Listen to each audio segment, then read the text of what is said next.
चला शिवा शिवा लोकावा हो, यहाँ कोई न है अपना। ले चला शिवा तीनों लोकावा हो, यहाँ कोई न है अपना।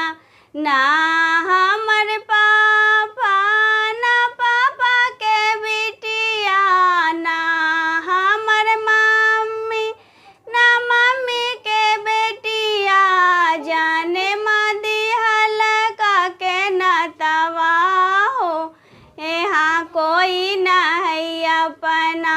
ले चला शिवा शिवा लोकावा हो, यहाँ कोई न है अपना।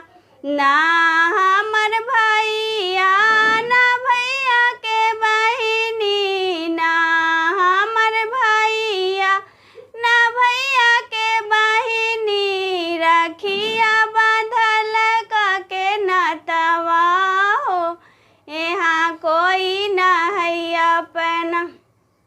ना हमर दीदी ना दीदी के बहिनी, ना हमर दीदी ना दीदी के बहिनी, गोदिया खेलल के नतवा हो, यहाँ कोई न है अपना। ले चला शिवा शिवा लोकावा हो, यहाँ कोई न है अपना। ना